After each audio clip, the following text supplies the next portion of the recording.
Hello, everybody. Hope you're doing well. Am I coming in on the mic okay? Nice to see you all. It is Tuesday, 11 a.m. It is our normal shipyard time. It's nice to finally get back to an episode that is happening on the normal shipyard time. So Shimpasta says sound is 5 by 55, which is great. Midfield Marauder, nice to see you. Good morning, everyone in chat. Great to see you all. I see VMXEO just slid in the chat. We're going to talk about VMXEO here in just a moment, actually. Everyone give him an 07 if you would. VM, I am also in the voice chat if you want to hop in there, although I will have to throw my headphones on, so feel free if at any point during the show, of course. Always an open invite to you, sir. Everyone, we have a lot to get over today, a ton to get over today. So we're not going to waste a lot of time with the chit chat. We've got to talk about a lot of ships, right? We've got pretty much the treasure chest opened last night. I think Pipeline and Danny Hater, or sorry, Danny whatever, formerly Hater, kind of put all this stuff out there. So we have a lot of visuals to cover, some big surprises, and then one or two things that the other content creators that you may have watched over the last 12 hours. I know several different content creators put out sort of exposés on the ships and everything. We got one, maybe two things that no one is covering that we're going to talk about, including, and we can thank VMXEO for this, including pulling back the curtain on the 2956 Gak Railin. We have some visuals. We're going to look at the changes. We're going to deep dive it a little bit. But before we get too deep into all that, we got to do our top of show stuff, right? We got to do our top of show stuff. So I'm going to swing it over here. Obviously, the Perseus giveaway is going, okay? If you haven't gotten in on that, haven't gotten your ticket yet, what are you doing? Get in on that. We will give that ship away on December 2nd, okay? You can either scan the QR code or go to the Gleam link I posted in chat there. Again, real easy to enter via that Gleam link. It's all free. But here's the important thing. If you stay around and watch the shows, so if you're in Twitch or if you're in YouTube and you're watching the shows, you're getting extra multipliers on top of your tickets, okay? So I think Gleam will give you 5 tickets for free doing the Gleam stuff. If you watch half of the show, well, if you show up at all for the show on Twitch or YouTube, you get an extra ticket. If you watch 50% of the show, you get an extra ticket. And if you watch the full show, you'll get another ticket. So just by showing up, you have the possibility of getting 3 more tickets for your Perseus giveaway entry. It's automatically applied and using a third-party app. And yes, if you're watching both, it does work for both YouTube and Twitch. So you can actually get double the tickets if you want to.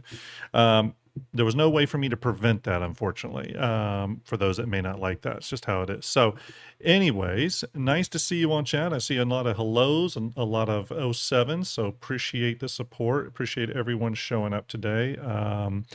So yeah, Gleam Link, get in on that. Get in on that Perseus giveaway. Remember, we're going to pull back the curtain a little bit on the Perseus today, but that ship comes with 120 months insurance. It comes straight from my hangar, straight to you. So on December 2nd, I'm going to push that out to everyone. Or sorry, we're gonna do the drawing, and then that's going to be pushed out to whoever that winner is, right? Michael Phillips says, is that for each live stream? Yes, sorry. Thank you, Michael. It's for each live stream.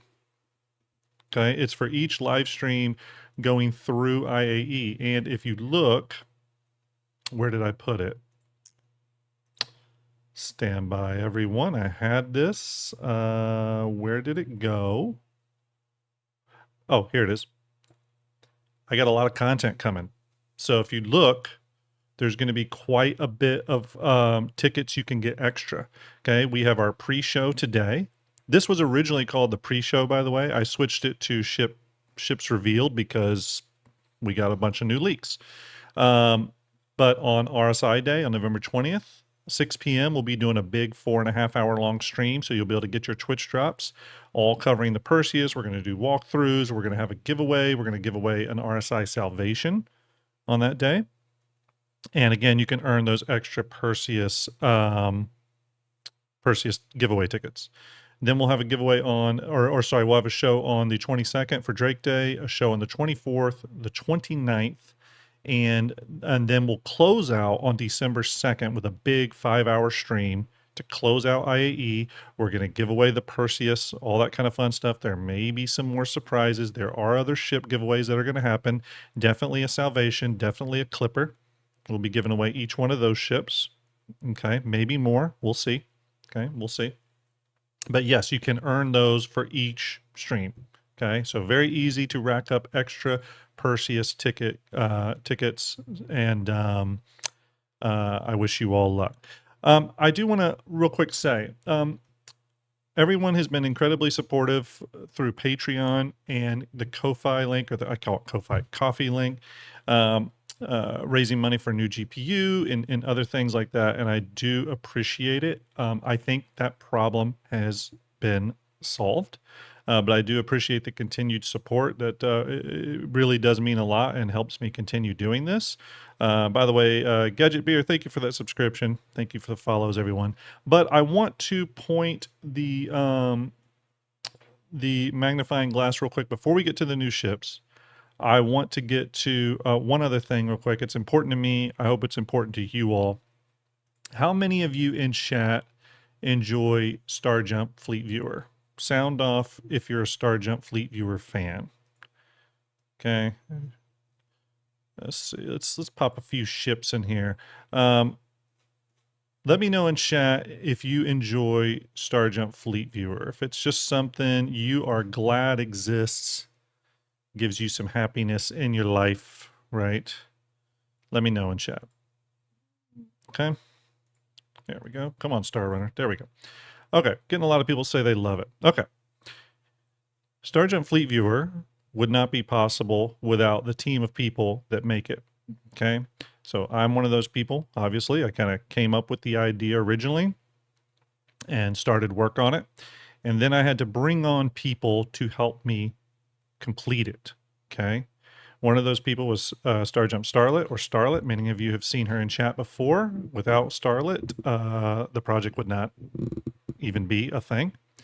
But the other person is VMXEO, who is in chat right now. VMXEO is watching in chat. You would not have a lot of these gorgeous ship renders if it wasn't for VMXEO. So what does that mean?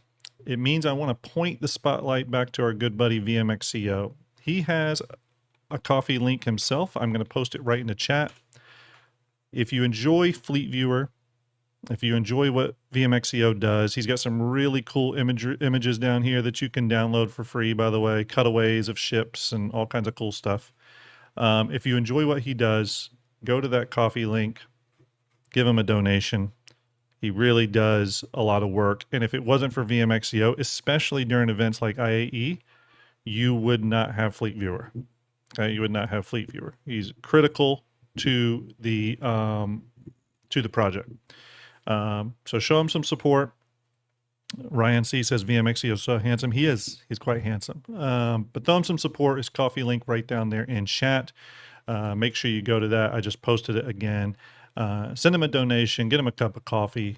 It goes a long way, and we really, really appreciate it. Okay, it's again, if you didn't have VMXEO, Starlet, STARJUMP Fleet Viewer would not be a thing. Okay, I wouldn't be able to do it on my own. Okay, yeah, there we go. Bunkerfist, I don't think he has a Patreon, but if you donate via STARJUMP's Patreon, I will make sure VMXEO gets it. I try to pick up ships for him every now and then, so we'll make something happen. We'll make something happen. Okay. We're going to jump into some things. Now, one other thing I wanted to talk about was on this November 20th RSI Day, okay, on that November 20th RSI Day, we're going to be doing a special giveaway. Now that we've all seen the Perseus, we're going to be giving away a Perseus poster. It's a 1-of-1. I will only make one of these and only give it away to one person. I will update the ship art with VMXEO's newest render. He'll do, you know, the Fleet Viewer renders over the course of the event so that we can integrate the new art into Fleet Viewer. And when I get the new top down, I'll plug it into here, and this will be the one-of-one poster that we give away. Okay. Michael Phillips says, any word on the new Perseus size? Yes, it's 101 meters. It didn't change much at all, like I thought it would. We're going to go over that though. But yes, I'll update this. This will go out to you. It's a 24 by 36 inch poster, glossy, real nice quality, shipped directly to you. I did one of these for the Polaris. I'm doing one for the Perseus. So there you go. We'll be giving that away, okay, on RSI Day, okay, including a Salvation too. We're going to give away a Salvation as well. Okay. Yes, we will be doing the Twitch drops. Like I said, there's a little bit more info on that. We're going to get to it. Okay. But let's go ahead and kind of dive into the stuff for today. Okay. Thank you for the subscriptions. Thank you for the follows. We do have a new follower goal of 7,000 followers. I think we can get there because you all are amazing. Share it with your community if you don't mind. Really appreciate that. Okay. Here we go. Let's get into it. Where to start? Where does everyone want to start? I think we need to start small. Covery Fire says, will I sign the poster? If you win and you want it signed, I can arrange for that. Yes. Let's start small. We're going to start with the MDC, okay? Let's pull up a little visual here for it. Here is the MDC. Including a rear picture that does not have a turret, but there it is. You can kind of see what we're dealing with here. I'm going to read the description for everyone. It says the MDC, and here's the exciting thing about the MDC. It's 100% what I hope it was, what I was hoping it was. If any of you have watched my streams or InfoRunner streams, I have said this on stream multiple times that I want the MDC to be a mobile automated turret. That's exactly what it is. Okay. MDC from Greycat Industrial, focus on combat. Here's the write-up. Building upon a robust and sturdy industrial frame, Greycat has crafted the MDC Mobile Defense Center into an effective combat-ready vehicle or combat vehicle ready to protect your interests from remote mining sites to patrolling high-value processing centers thanks to its mounted PDS turret. That's the key thing there. Okay, the mounted PDS turret. Now, the turret is not on here because we're still working that out for StarFab, but you can see how it mounts in there. We'll have the two seats in there. Because of this change, this just became a purchase for me or an earning game. But either way, it's going to be something I want simply because of that one change. Had that been a manned thing, I wouldn't have been interested. I probably would have just stuck with something like a Cyclone or something. So yeah, you're going to be able to drive this to an area. Maybe it's your base, maybe it's a mining operation, whatever you got going on. You're going to be able to park it, leave it on, set that PDC up, and hopefully you should be rock and roll at that point. Oh, Nonstop Bops just raided with a party of 115 bops. My goodness, salute to you, buddy. Everyone, if you're not watching Nonstop Bops, first off, what are you doing? You should be absolutely watching his channel. He does amazing stuff. It's been great meeting him and talking to him more. I just did a shout out to him. Make sure you go give him a follow, Nonstop Bops. I hope you are having a great stream, dude. Obviously been a lot to talk about. I did see your new ships revealed thing with Execute. Great stream, by the way. Earlier that evening, myself, Execute, VMXEO, Bunker, and Art were all in a Discord channel looking at all the stuff via StarFab. So it was really cool, really exciting. So it was nice to see you all chat about it. Great content as always. We're doing the same thing today here. We're talking about the new ships. We do have a little bit extra, though, that no one's covering. We do have some special info and visuals on the Gak Railin, the new one. So we're going to go over that. Everyone, if you haven't followed the channel, please do. Let me go ahead and remind everyone, we do have a Perseus giveaway also happening. I know Nonstop is doing one as well. Which is really cool. So if you guys want a couple of chances to get in on a Perseus giveaway, there is that QR code or that Gleam link. You can lock in on that to get in on that giveaway. Okay. Be giving that away on December 2nd. December 2nd. So there you go. Pretty exciting. I'm pretty sure, Bops, you're doing one, right? You're doing a Perseus giveaway, right? All the cool kids do Perseus giveaways. Did everybody know that? But anyways, here, everybody, here is the Greycat MDC. Pretty cool. It was exactly what I was hoping for. By the way, thank you for all the follows. I see the Kraken flying underneath, which is always awesome to see. Thank you for that support. Really appreciate it. Yeah, so Greycat MDC, it's exactly what I was hoping to be, hoping it would be. I was hoping it wasn't just sort of another phoned-in ground vehicle with some AA turrets, but it looks like CIG is really sort of taking the temperature in the room and trying to do something a little bit interesting, a little bit different, right? So yeah, I love that. I really love that. Past Rider, thank you for subscribing for 37 months in a row. You are a legend. Thank you very much. So yeah, Greycat MDC, we do have a few paints, and in these images, you can see the turret down there, the PDC, pretty cool paints. You know, I don't really think too much of those when it comes to groundkeeping, or sorry, when it comes to ground vehicles, groundkeeping. How late was I up last night looking at ship stuff? But there it is. You can see it's got the mobile PDC turret on the rear. I'm very interested in this now. It is an LTI thing, LTI token, but kind of a useful LTI token, and I think I will try to pick one up. At the very least, it's for the token, but I may just keep it because, again, yeah, like Altzilla says there, I think it'd be great for base defense and other things. So, okay. There is the MDC. Now let's go to the next ship I want to talk about, and that is something that we went back and forth a little bit on if it was indeed what we thought, and it looks like it is. We're going to talk about the L-22 Wolf, okay? Let me go ahead and pull, let me grab this description. I'll read it off screen here. So the L-22 Alpha Wolf by Krueger Intergalactic is listed as a light fighter, so it's not a racing, you know, a racing ship or anything like that, like I was thinking it might be. Let's see. Mythosaurin says, STARJUMP Graham, new 4K vids just dropped on the Perseus and Salvation on Danny's Discord. Okay, great. I'll grab those. I'll definitely grab those. Thanks for the heads up, by the way. So it says here, meet a ship almost 400 years in the making. Actually, one second, everybody. Let me get one thing going here, okay? I got, okay, hopefully that works. Okay.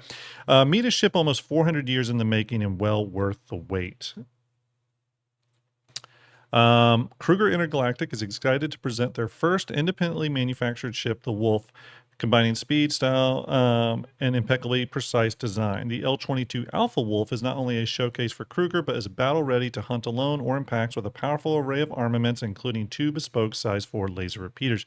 So again, we're getting the laser repeaters with this, as you can see here in the image. They're kind of tucked down in there. There is some additional fin work on the rear. You know what's kind of funny is I think I kind of like the original L-21 Wolf a little better. I don't know how you all think. I want to see what some of the other stats are for this one, but I am a little bit partial to the original Wolf. I like ballistics, and maybe you'll be able to switch those out. But I love the Gatling ballistics on the L-21, and actually kind of like the rear end without the fins. I may be alone in that, but to each his own, right? to each his own. Sometimes we just like what we like. So I think I'm a little bit more partial to the L-21 Wolf. But I want to see what those other stats are. Now you can see some of the paints here. I do like the wings. I don't know. There's something about the original Wolf that really really grabs me. I do hope these paints will apply to the original Wolf as well, because some nice paints in here. I do like the more traditional, like 1980s camouflage. But yeah, there we go. There is the L-22 Wolf. Not a ton to say there. It's, you know, we went back and forth on if this was a variant or a kit or a completely different ship like the L-22 Alpha and not even have Wolf in the name, but it looks very much like it is simply a variant of the Wolf. Those of you that watch my streams before know that I am a little... I see why CIG does it, and I don't mind. Falcon Games, thank you for the hydrate. I appreciate that. I think I will hydrate now out of my STARJUMP mug here. Um, but I don't love the straight weapon variant type ships. Another ship I would put in that category would be something like the Talon and the Talon Shiv or Strike. Shrike, yeah, Shrike. I don't love those small differences in ships. I would rather the weapons just be interchangeable. VMXEO says, I'm curious to see if CIG does advanced performance fighter that has higher specs but requires a higher skill level to fly. Yeah, that'd be really interesting. That's kind of what I hoped Mirai was going to be. And they could still take it that direction. I think Mirai should be sort of what that is, right? Pagan, which is a raider from Nonstop Bops. Thank you for hanging out, Pagan. Says CIG seems to generally be against modular ship implementation. Yeah, especially on the weapon front. I totally agree with you, Pagan. There seems to be the idea where you can just switch out the weapons, but if they're bespoke, then you can't. However, as VMXEO pointed out to me yesterday, you actually can remove the bespoke Gatlings from the L21 Wolf now. So I'm hoping it's at IAE CIG reveals that we're able to switch out bespoke weapons with other bespoke weapons as long as they're the same size, right? By the way, got an incredible turnout today, and partially because of that amazing raid by Nonstop Bobs. Thank you so much, buddy. I really do appreciate you, Nonstop. It's always fun talking to you. I really want to have you on the show soon. We got to work out that schedule. But I do really, really appreciate it. We have 197 over on Twitch right now, and we have 310 on YouTube. So thank you very much, everybody. You're all legendary. I appreciate it. So yeah, L22 Wolf. I'm seeing a lot of back and forth in chat about some people like it, some people don't like it. To me, this is probably the most mid, to use words that my daughter tells me about. This is probably the most mid of the IAE releases. I think it's exciting for those that like that like it. Be excited about it. It's really, really cool. You should love it. For me, it's the most kind of, yeah, that makes sense. You know what I mean? It's probably not something I'm going to pick up personally. Like I said, I am still pretty happy with the L21 Wolf, unless the stats on this are just stupid better, right? Unless they're just that much better. Okay, let me pull up here. Someone says, Covery Fire says, wait, where do you get StarJump merch? Let me talk about that for one quick second. Where do you get StarJump merch? I am rebuilding the merch store. Okay, I am rebuilding the merch store. Oh, what just happened? Bunker Fist just gave out 5 community subs. Bunker Fist is a StarJump Discord regular, keeping the conversation alive over there. We do appreciate Bunker. Bunker, thank you very much for gifting those 5 tier 1 subs, buddy. I appreciate it. Salute to you. You are a legend. Thank you very, very much. Bunker is one of those people that sort of keeps the fires of the StarJump Discord alive with conversation and discussion, and we really appreciate him with that. If Bunker's got an opinion on something, he's going to tell you. He's going to tell you in chat. We like it.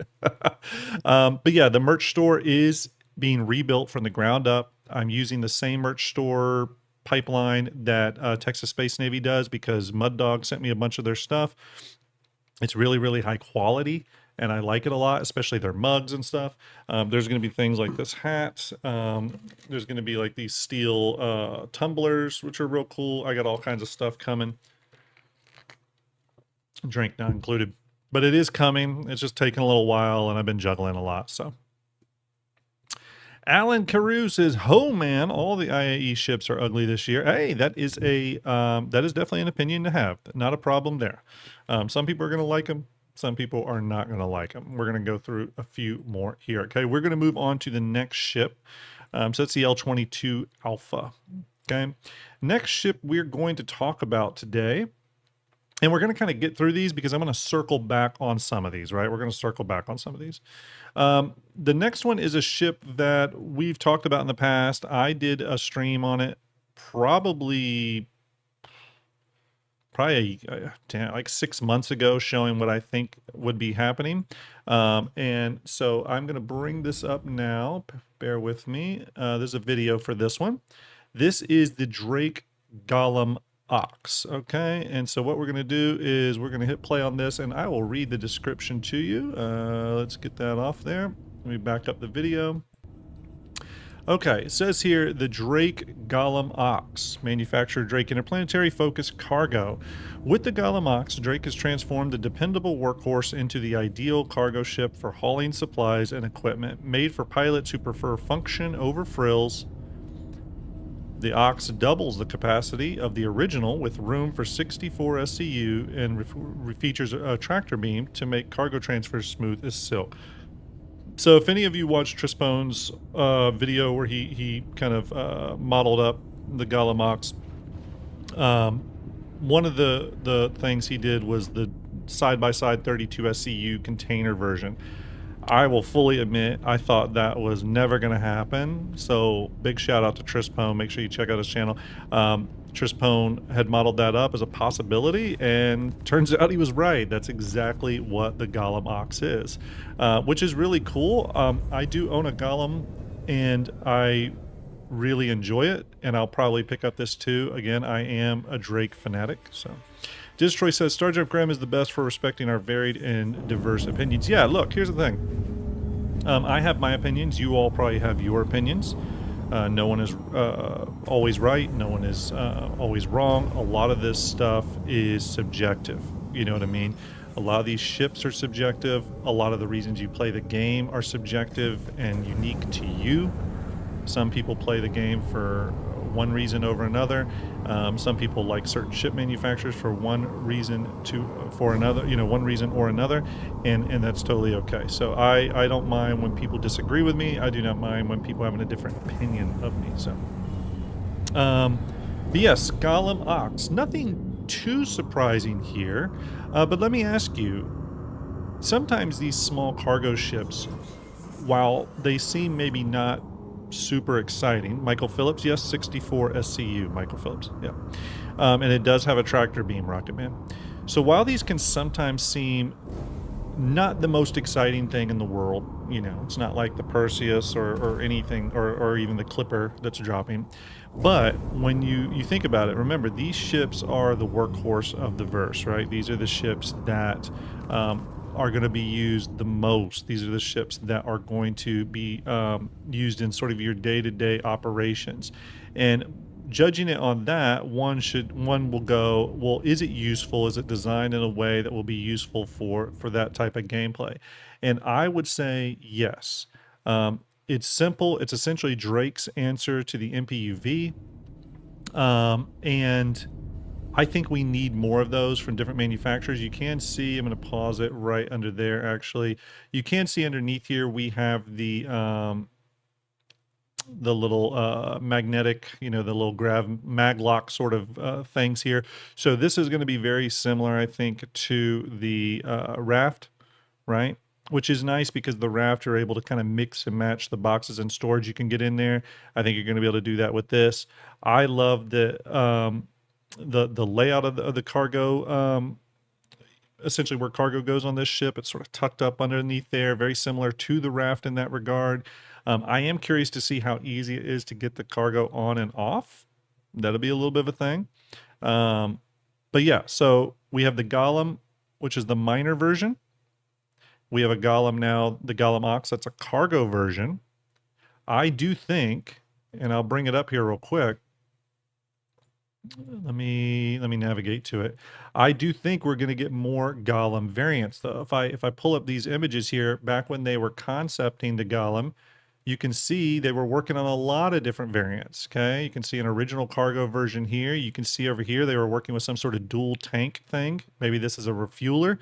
Maybe it's the mining ship, just a little different. It kind of looks like a refueler to me. Okay.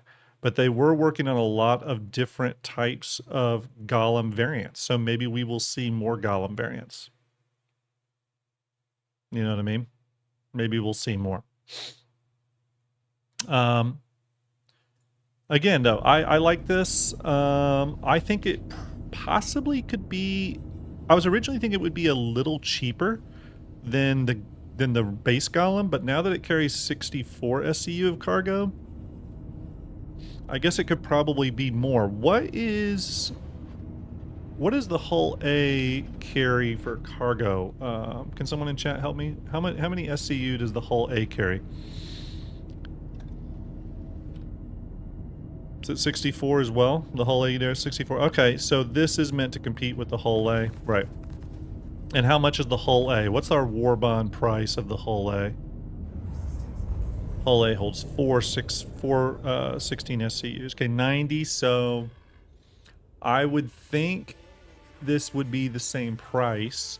The only reason I could see CIG making it a tad bit more is that this does come with a tractor beam, but more importantly than that, this has the ability to carry 32 SCU crates, which may give it a little bit more flexibility than the hull A. So on price, again, I think it will be, well, and that's true. The hull A does have an interior. Gin and Tonic just mentioned that, and I think that's a great point. Thank you, Gin and Tonic. That's a great point. So maybe they're balanced in that regard. Maybe the Golem Ox gives you additional carry capacity via the ability to carry 32 SCU crates, while the hull A has that interior. So maybe that's sort of the trade-off, and maybe we'll see sort of land still in that $90 range. I would like it to be cheaper. I'm going to be totally honest with you. Red Samurai says $70, no interior. I'll be honest with you. I would like this to be more around 70. 70 I think is plenty for this ship, to be quite honest with you. But again, just balancing based off a few different factors. Again, carrying the 32 SCU crates and stuff is kind of a big deal. I think that's, yeah, I don't know. It's a hard one. I could see it staying at 90. Yeah, I could see it at 90. Stunder Dutch says, does anyone know if it would fit in a Galaxy? It should be able to fit in the Galaxy's back hangar. Yeah, it should. Yeah, it should. I'm pretty sure. Yeah, and play will increase in price after the IAE event, and it's a great point. Thank you for reminding me to talk about that. The hull A, hull B, Raft, and Railen will all be going up in price, okay? And there's a big reason why the Railen is, and we're going to talk about that here shortly, okay? And yes, it's the cargo. The ship also received some other pretty substantial changes, okay? And we're gonna go over that. But yeah, Golem Ox, there you go. There you go, right there. Pretty cool. I mean, I love the exterior of the Golem. It's got that very industrial look. It's not super pretty, but I do like it a lot. And I'm excited for more variants to come into the game. Always excited for more variants like that to come into the game. Okay, next, talk about the Golem Ox. And remember, everyone, we're going to circle back to some of these. We are going to circle back to some of these. Is the sound off on YouTube? It shouldn't be. Is everyone on YouTube getting sound? God, I hope so. Everyone, sound issues. Charlie McAwesome says sound issues on YouTube. Sound is breaking up. Okay, well, let me look here. Oh, yep, we got a little bit of unstableness. Bear with me, everybody. Maybe it'll clean up here in a moment.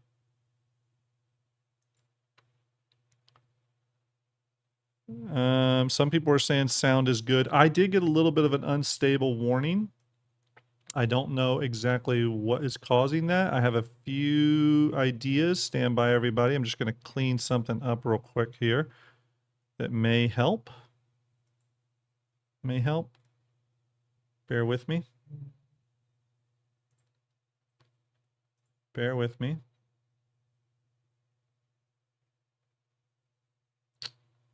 Bear with me, everybody. Okay, we'll close that.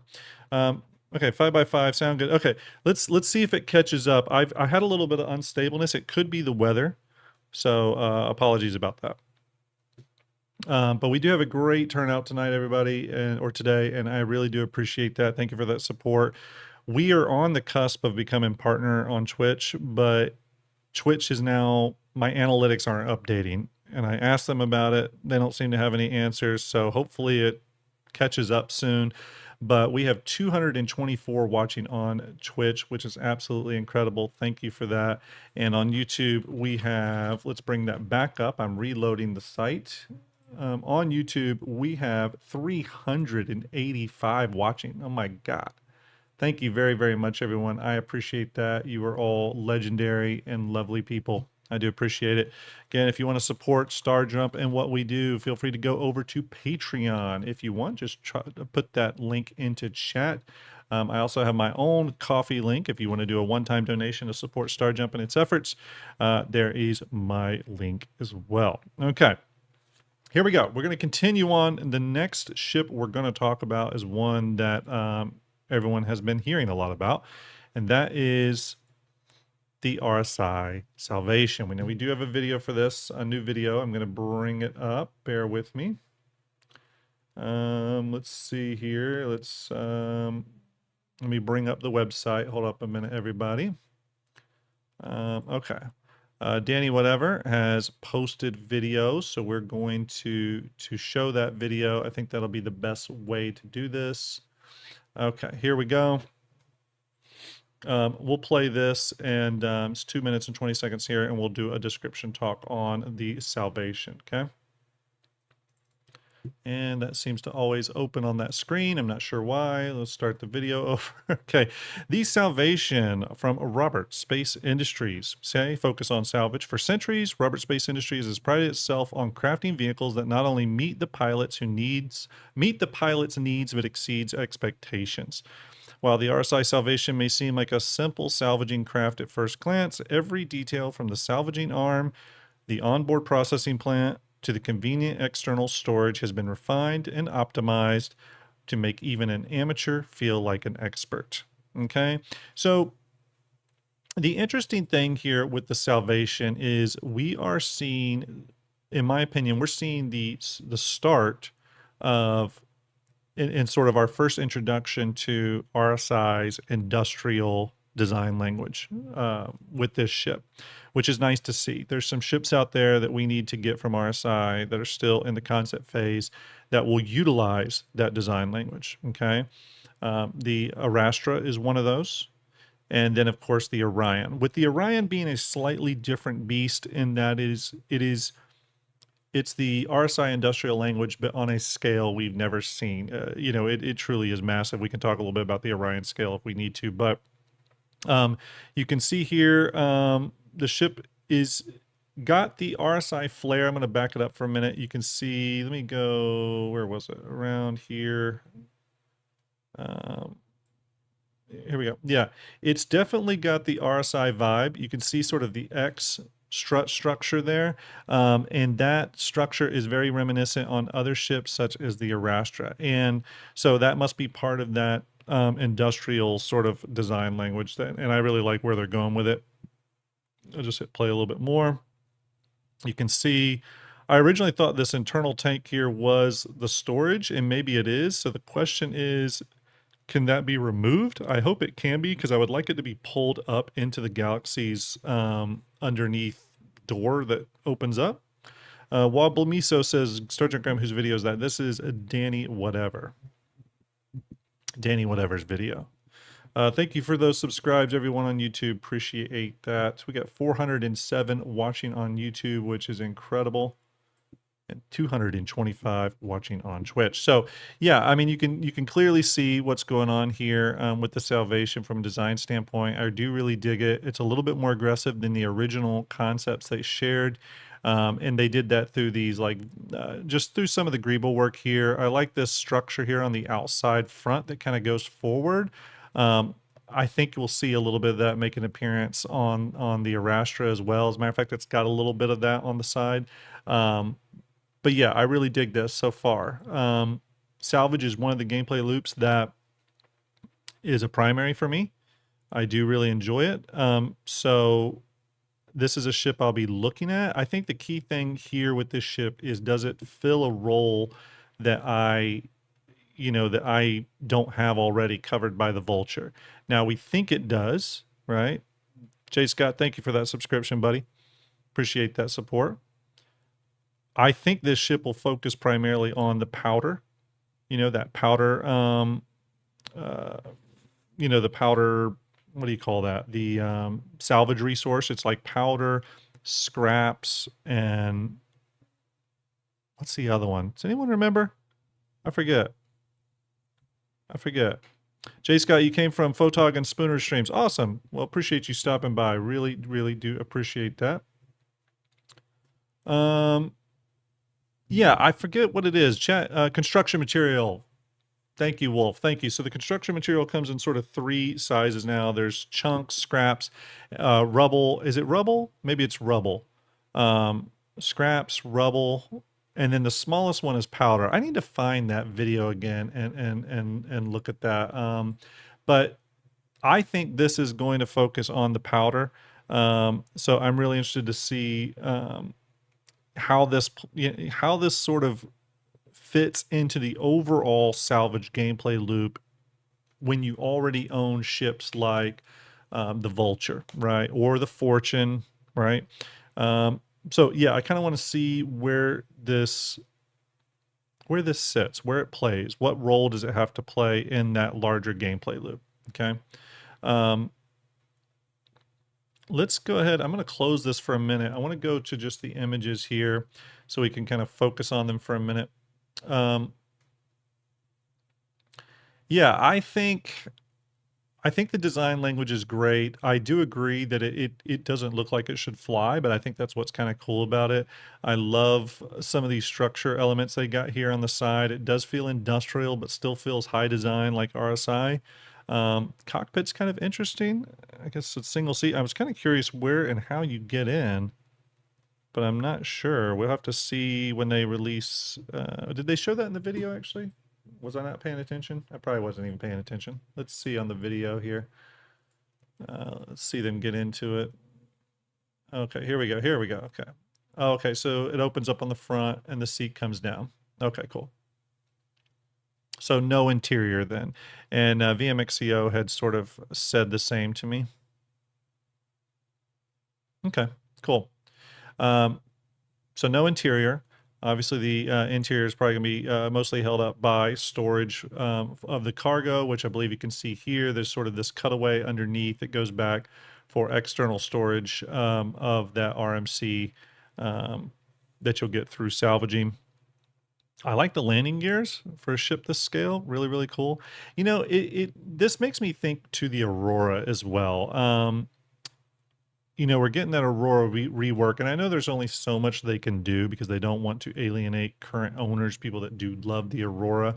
But when I do see this, it does make me think of like, man, I would love for the Aurora to go through this design pass and really get rebuilt from the ground up. You know what I mean? The ship is called the Salvation.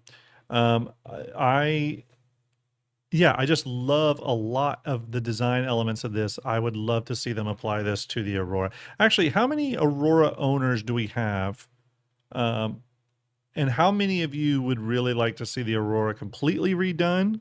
Or do you kind of like the way the Aurora currently is and don't want to see much change other than sort of gold standard stuff? I'm genuinely curious because the Aurora uses a pretty old design language.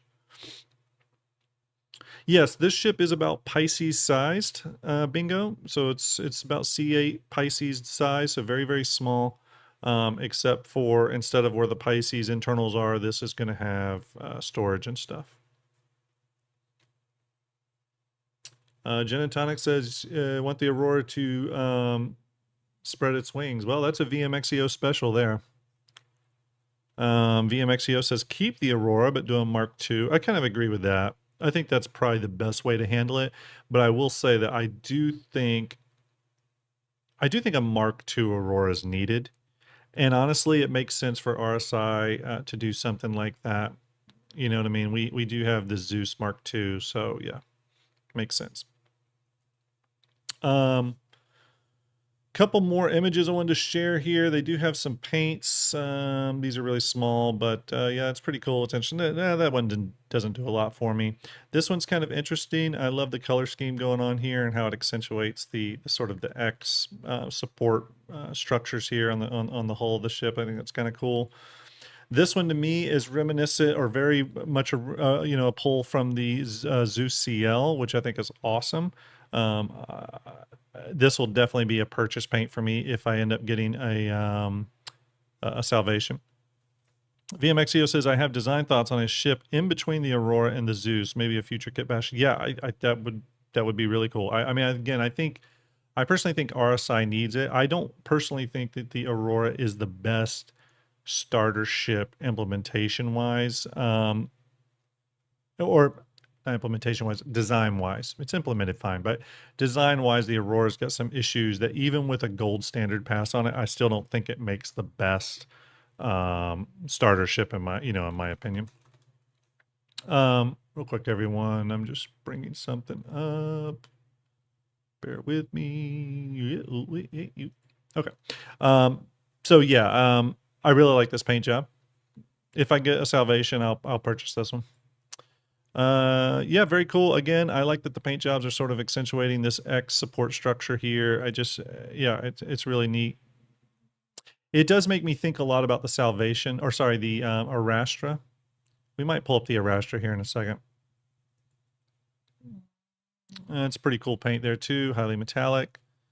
And then there is our information. I wanted to pull up real quick. Let's go to STARJUMP Fleet Viewer. I want to take a quick look at, because it's been a while since I've looked at it. Yeah, if I had to guess, we're going to see some of that X structure make its way to the Arastra. I really do. I think we're going to see some of that that sort of design language kind of come over to the Arastra.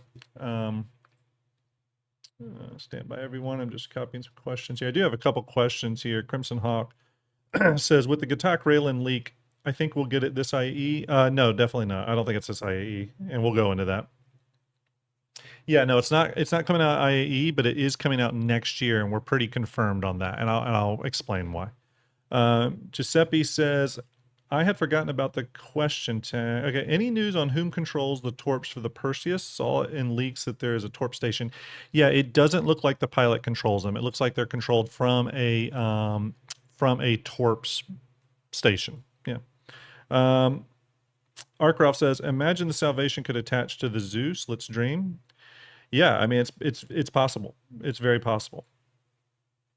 Do I have? Okay. Anyways, there is the Salvation. Again, really cool ship. I'm excited about this one. It looks a lot better than I thought. So I'm excited to see it come into the game.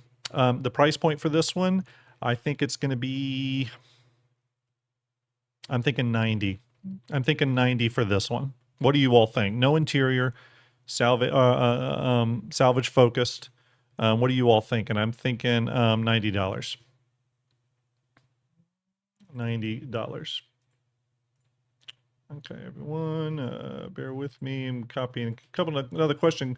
How much redesign do you think the Orion will get? I think a pretty big redesign, to be quite honest with you. I think a pretty big redesign, yeah. Pretty big redesign. I think it will still essentially be the ship we all know and love, but it will... but it's going to have a lot of the newer design language, I think, carried over. I did a, do I still have that? I had done a mock-up of what I think a new Orion would be. Let me see. Has anyone seen that? Let me see if I still have it here. I won't spend too much time looking for it because I know everyone's excited about these new ships, but I did a mock-up or what I think a re-envisioned Orion would look like. Do I have that? Yeah, I think this is it. Yeah, something like this where you can see the rear and the front have changed quite a bit. This is sort of what I was thinking a redesigned Orion would be. You can see on the front here, I've brought in elements from the Galaxy and the Arastra, just to bring, so that it still mostly has the same RSI Orion design language, but it's bringing over a few of those newer things that CIG has done on the Zeus, the Arastra, the Galaxy, and all, or essentially RSI ships post 2020. So post 2020 RSI ships, and that's what you're seeing here. This was just a fan kit bash I did. You know, kind of trying to re-envision it. One of the areas that one of the areas of the Orion that was like really out of whack is the engine section. That is an area I think they're going to do a pretty massive redesign on, and because they just don't use those type of engines on any of the more modern ships, except maybe the Bengal, and even that's not super accurate. So what I think here is they're going to do something completely different on the rear. I just took a leap there. I also redid the way the cargo boxes work, or sort of the refinery storage boxes or whatever. Put a little bit of this. You can see right here these pieces from the Galaxy to just sort of give it a little hint of that Dorito flare. Just a little hint of that triangular flare, but that's kind of the idea there. So yeah, I mean, ultimately though, Guillaume, yeah, this is the Orion, or my redesign of the Orion. Ultimately though, the RSI industrial design is something that it looks like after the Salvation, it looks like CIG might start figuring that design language out a bit, because it is different than the purely civilian stuff from the Zeus. It is different from the military stuff and the Perseus and the Polaris. It's got a slightly different vibe. When you think about this, you think of like Aegis and the Reclaimer, right? The Reclaimer sort of sits apart from a lot of the other Aegis ships. The Vulcan is another ship that will sort of sit apart from, you know, other Aegis ships, because it uses the Aegis industrial design language, right? So there we go. There was my Orion reconcepting. This RSI Salvation, really cool. We'll come back up to it and talk more about it here shortly. Okay. All right, we're going to move to the next ship that we're going to talk about today, and that is the Drake Clipper. Who wants to talk about the Clipper? Who wants to talk about, let's see here. Let me pull that up. I'm going to get the videos up.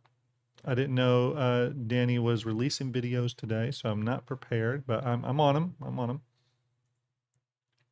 Okay, we're going to have a walkthrough of the Clipper interior here in just a second.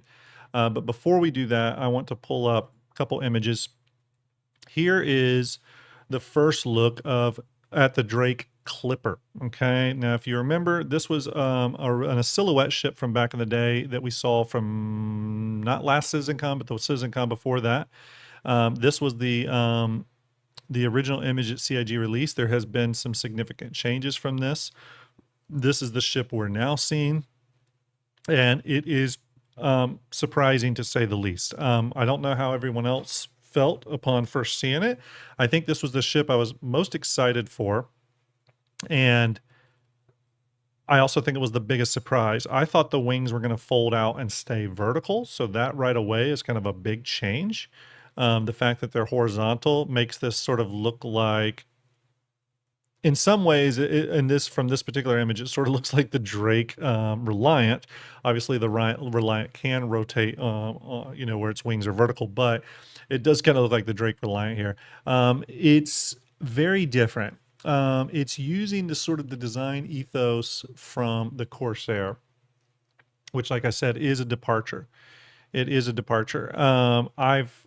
We're going to take a look on the inside here, but I do want to read the description here, because the description of this ship is quite interesting. Okay, it says Clipper Drake Interplanetary Versatile. Okay, that is the description for this ship in terms of focus. So if there's one thing every captain needs to take heart as they prepare to journey across the stars, it's expect the unexpected. Okay, we're going to go back to that tagline in a minute. With a cargo bay, medical facilities, that's pretty big, and crafting capabilities, along with Drake's practical design sensibility, the Clipper is the perfect all-rounder for any new spacefaring enterprise. Now, I want to go back to this expect the unexpected.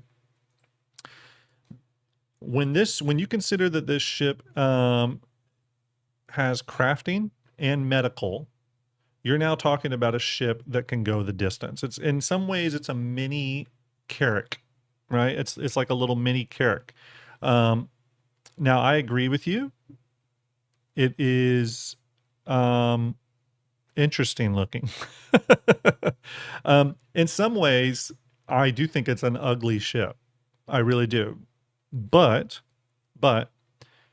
ugly doesn't mean that I don't like it. Ugly to me just means, oh wow, this was not built to be attractive and look sexy. It's built, if you think about it in terms of it just being utilitarian, blue collar, function over form, all that kind of stuff, then those can be aspects of its design that you actually like, even though it is ugly, right? And I think that's where it sits for me. Here's the thing. I really do like Drake as a manufacturer, but that doesn't mean I like every Drake ship. Okay, so there's a lot of Drake ships I like. I love the Corsair, love the Vulture, love the Kraken, love the Ironclad.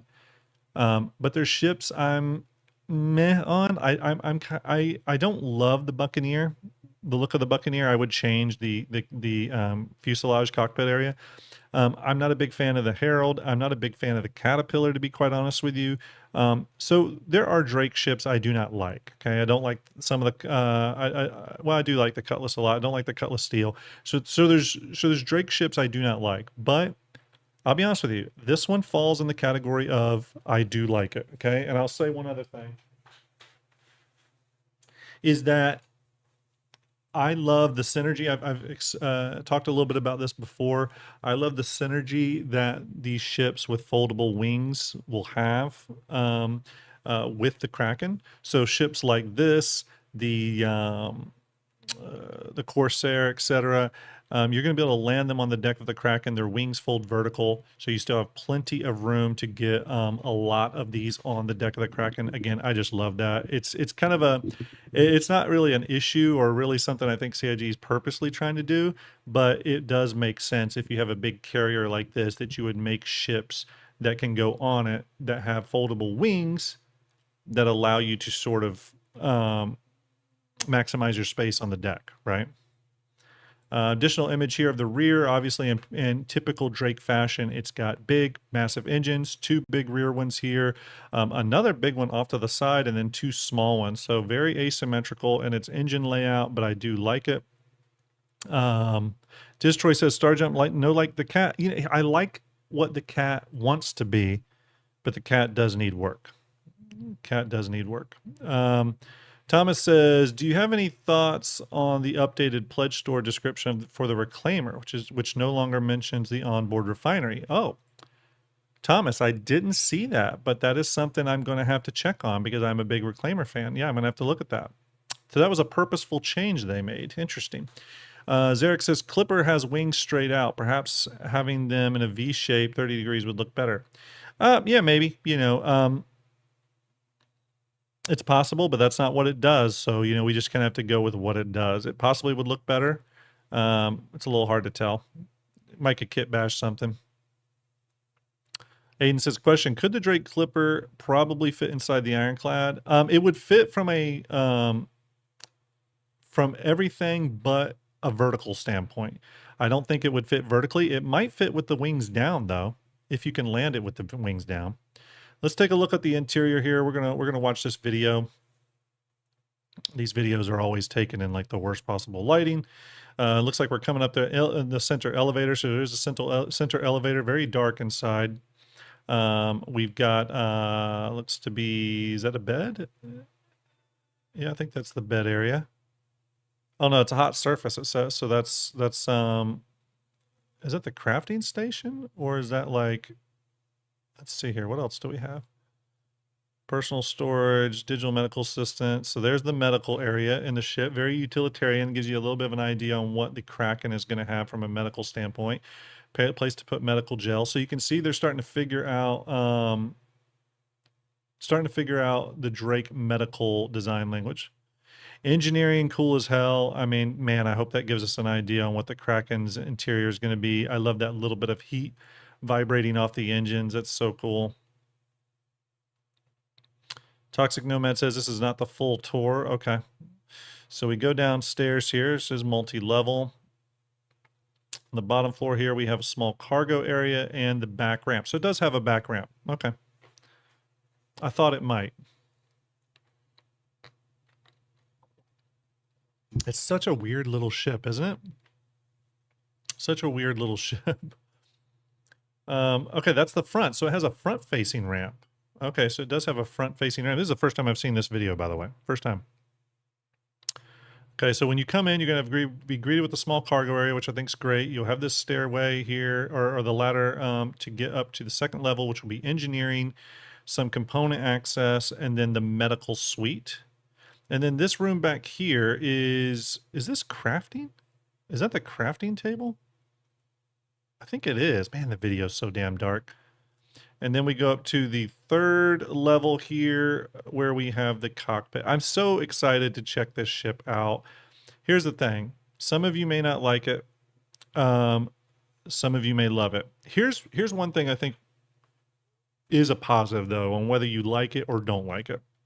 Here's the positive, is that the ship takes chances, right? It's CIG being bold. It's CIG being not afraid to do something kind of different, right? By the way, everyone, I think you can take sort of the design ethos we're seeing in here, and you're going to be able to apply that to the Ironclad, and you're probably going to be able to apply it to the Kraken on just obviously a much, much larger scale, right? By the way, huge turnout today, everyone. We have 271 on Twitch and 560 on YouTube. My goodness, everyone. Thank you very, very much. I do appreciate that support. You're all daggum amazing. I don't know what else to say. You're all amazing. If you want to support what STARJUMP does, feel free to donate to my coffee link posted in chat. Really appreciate that. Yeah, I love the interior here. I love that kind of lighter, sort of powder-coated gray texture they're going with. Man, this engineering section is incredible. Imagine this engineering section on the scale of the Kraken. Imagine those big rotating turbines with the heat coming off of them for the Kraken's massive engines. Can you imagine? That will be crazy. I really hope that's what the Kraken's engineering section is like, just on a much, much bigger scale. It looks like they're going to sit in the seat here. Again, really interesting ship. I'm going to be really interested to see the price point on this one too. There we go. They are flying around. So we got the four size 3 guns? 4 size 3s. Yeah, really interesting design. Yeah, you know, in motion, I like it more. Yeah, I think it's a great design. It's different. It's weird. It can be a little ugly from certain angles. It's different though, and I think it's really cool. See how short the wings fold? I don't think it'll fit inside an Ironclad, but never say never. I think we just got to see how it fits, but I think it's going to be too tall. Stundar says to 120. I think it could be a little bit more than that, especially with crafting and a medical room. I don't know. I think it could be. I think it could be a little bit more. I will bring up real quick. I have a video here. Stand by, everyone. A couple paints for it, obviously. Let's take a look at those. A little bit hard to see, obviously, because they're small. I really like that one a lot. That one's very successful. There's so many paints this year, too. That's the other thing. There's so many paints. Camouflage. This is the first ship I've actually liked a camouflage pattern on. Jeek says, STARJUMP Grim, Disco Lando already responded to the Reclaimer store page change. Basically, he said the bullet point box in the shop page is built only to display 3 elements and does not reflect every aspect of the ship. Okay, cool.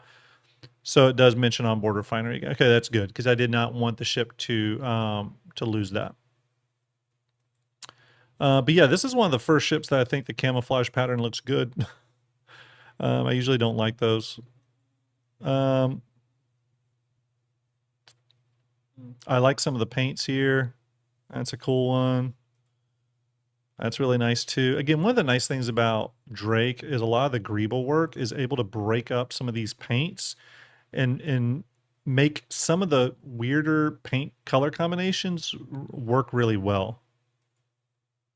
Love that one. Very Drake. Very, very Drake. Okay, and that is the thing. Link for this video, yes, I'll put this video in chat. This is Danny, or this is Xenon.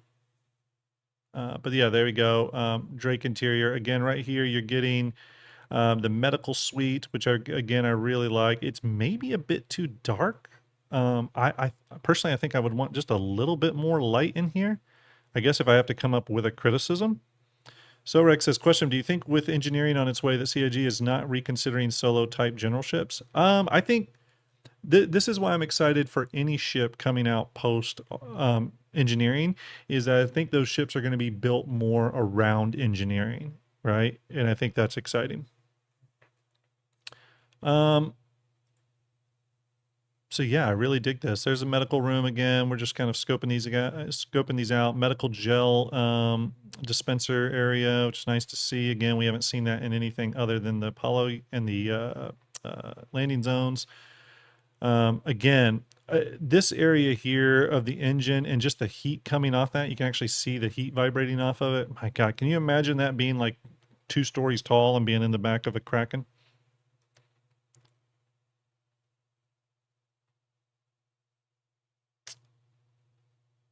Yeah. Yeah, it's cool. Yeah, we did talk about the Salvation. I like it a hell of a lot more now. And I'll even excuse the name. Nice little cargo area. I think you're going to be able to get some decent stuff in here. I think it holds 12 SCU of cargo, if I remember correctly. About 12 SCU. Which is a decent amount for a ship this size. Plus with the 4 size 3 pilot guns on it. That's solid. That's pretty solid. For a good all-arounder type ship, that is very solid. Yeah. Very, very solid. Yeah, really cool. Again, all I can say when I see this stuff is I look at it and I say, man, I really hope this translates over to the Kraken. Again, my one concern is I think they need some more ambient light. It maybe seems a little too dark in here. Or maybe it's just how this video encoded. Let's go back to that real quick. This is sort of the crafting area here.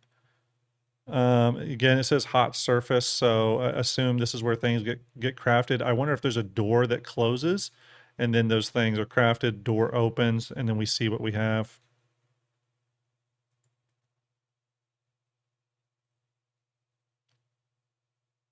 Yeah, pretty cool though. And then up here, he barely shows it, but we have the cockpit area, and then he does look back here in a second, and we see, yeah, back this way, and we see habitation. So you can see the bed back here, some additional stuff. I think that's probably a bathroom there at the very end door. So yeah. Casey Olhart says, how do you get the material up to the crafting room? So here's how I think that works. I think it pulls it from your ship's cargo bay. So, and I think that's a change we're going to see kind of come to all crafting ships. And here's the thing, everyone, remember, besides the Pioneer, this is the first ship we're getting with crafting on board by default. Maybe the Carrack, but they haven't fully clarified that yet. But it's going to pull straight from the cargo bay of the ship. So if you put your crafting materials on the cargo bay, it's probably going to pull straight from there. CIG's even talked a little bit about that. Aiden says, is it me or does it kind of look like Fennec Shan's ship from Star Wars? I don't know. It kind of looks like that to me in some angles. Yeah, I could see that. I could see that reference. Again, as someone who knows Drake really well, I am seeing some Drake kit design changes happening in this ship. And I got to say, I really like them. They are bringing a little bit of color into this. I do dig it. I'm pretty excited to see this again blown up on a really big scale. So I'm excited, personally excited by what I'm seeing here. So okay, so that's the bathroom there. So what's the final room? Is that just, final room would be the upstairs part of engineering. Okay. So engineering sort of has two levels on this ship, which is kind of interesting. The only thing I probably would have loved to have seen on here is an airlock door out the side of the ship for EVA purposes. That's a personal storage locker there. Yeah. Cyberwolf says, no, Carrick has an entire room for crafting 3D printing things. Yeah, so the Carrick has a maintenance room, and it has a machine in there that looks like a crafting machine. We don't totally know if that's what it, I mean, if CIG's intention is there for it, but that's what we think it is, yeah. CIG nailed the engineering section for Drake. They really need to get, I really want to see the engineering section for the Ironclad and the Kraken. Yes, they did show a suit locker, so it does have a suit locker. Again, I like the visuals, so that's really, really cool. I'm going to get the next ship we're going to talk about ready, everybody.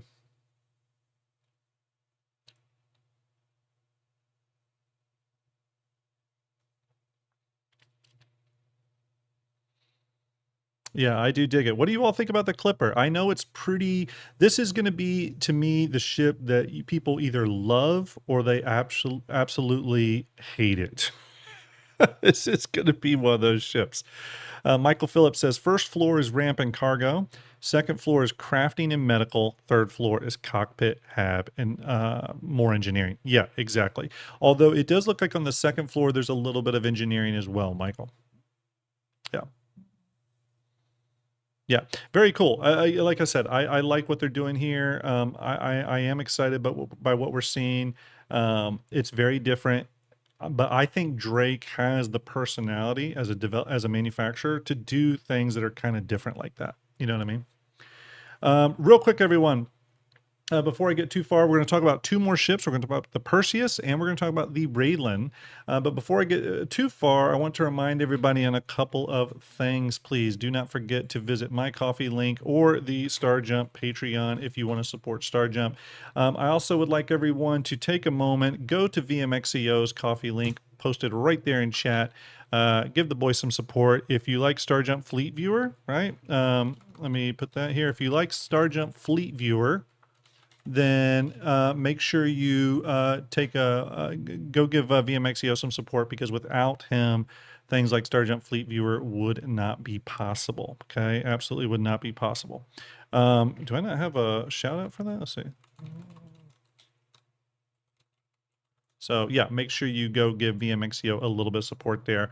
In addition, do not forget, we're giving away the Perseus on December 2nd. Perseus giveaway. You can follow this clean link to get in on that.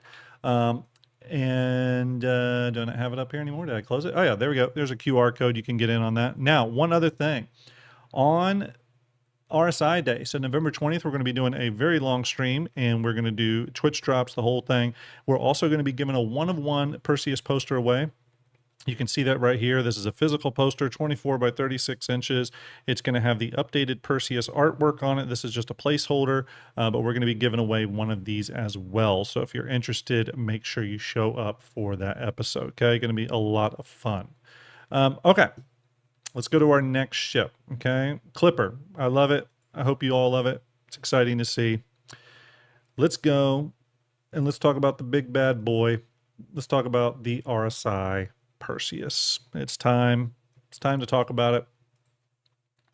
There she is in all of her glory, looking really great, very close to the concept art. As a matter of fact, the biggest change I can see from concept is that these wings have grown a little bit in size, but overall I think they really kept it close to the concept art, so that is really, really great. You can see here from the side view, it looks aggressive. It looks like a brawler. It looks like it could get in a fight. All the things you want the Perseus to evoke. I think they captured quite well. If anything, the lack of surprises here with the design pass on it is really great. A lot of detail in the paneling. I think that's going to split some people. Some people are going to think it's a little too much. But if you go back to the original concept art and really zoom in, those panel lines were kind of always there and always sort of accounted, for in the design. We've seen some aspects of the ship here, like the smaller, I'm guessing those are size 3s or whatever on top of the main turrets here, which are now dual size 8s. There's one here and one underneath. Lots of great labeling throughout the ship. You can see some of the decal artwork here. It says Perseus 01, and that's present throughout the ship, which is nice to see. We got the PDCs mounted on the exterior of the ship. It's got quite a few now. So everything looking really good for the Perseus, just from a straight up design standpoint, right? We'll go through a few stats here. Perseus, heavy gunship, combat, obviously size 5 ship, crew of 6, so they did keep that crew size in mind. Sorry, I may miss some questions, everyone. Sorry, but I'll try to get back to them. Speed 150 millimeters a second. I don't go over too much of the stats because that stuff will probably change. I did want to talk about the dimensions. Dimensions are 50 by 100 by 25. Many of you will say, a lot of other people were saying this ship was going to grow 125 meters and stuff.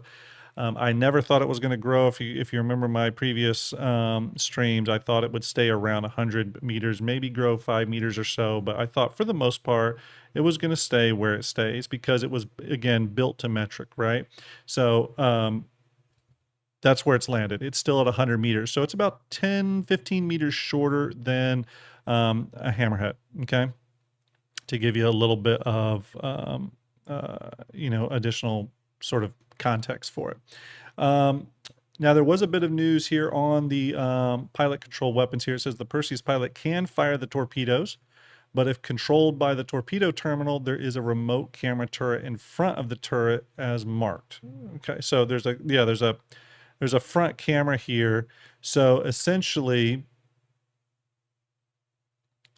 if you control it from the torpedo terminal inside the ship, which we'll look at, then you're looking through that camera, which is kind of cool.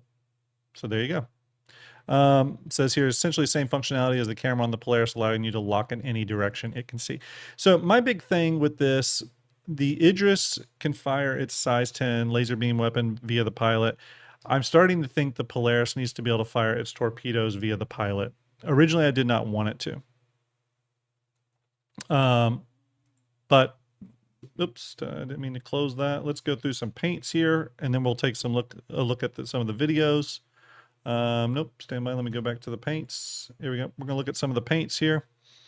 I don't know what all these paints are named, but you will see some that are familiar. I will say that overall, I think CIG did a really successful pass with the paints on the ship. Some of these are kind of interesting. I do think this is possibly Concierge. It's got kind of a marble finish with the gold accents. It's not for me personally, but I do think it's interesting.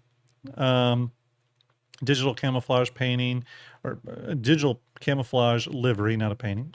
There's kind of that dazzle camouflage stuff, what we saw in like the War Thunder paint. This one's kind of interesting. Front of it's red, then it's got the chevrons in the back to gray. I kind of like that one. Another digital camo pass. Another one. This one's kind of interesting. It actually kind of works on the Perseus. This one I don't like, but some others may. Highly metallic, dark one. Yeah, it's cool. I like that. Yeah, I dig that a lot. I really like what they're doing here. I wish some of these sort of paint schemes could be translated into the Polaris. I think that would be pretty cool. I just like the way they break up the lines on the ship with the paint. I think that's really cool. Another dazzle camo paint pass, kind of interesting. I like that one, surprisingly.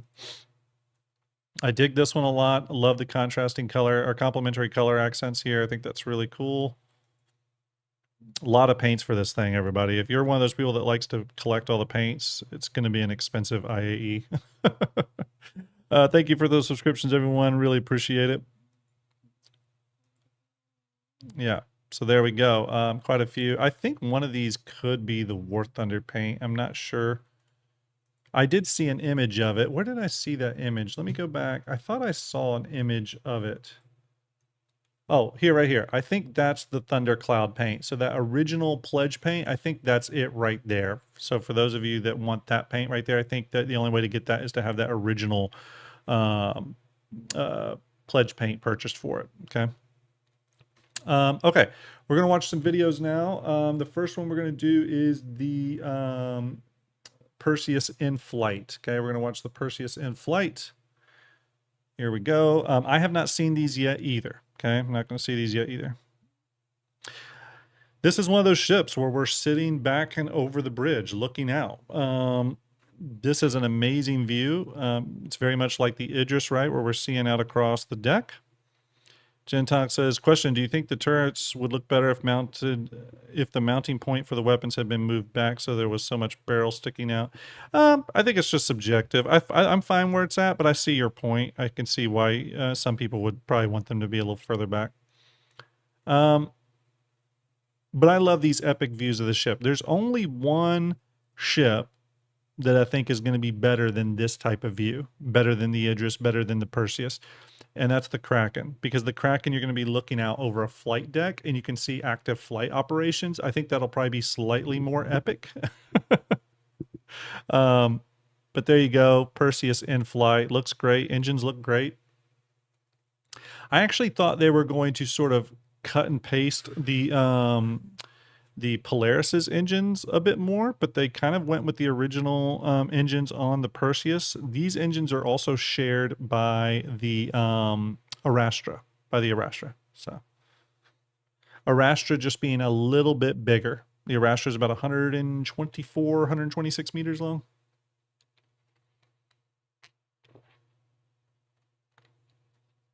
But yeah, I love the cockpit view. So there you can see pilot control of that top remote bridge turret. You can see some of that new RSI design language there on the MFDs, which I really dig. I think they did a great job there. Hopefully that is brought over to the Polaris as well.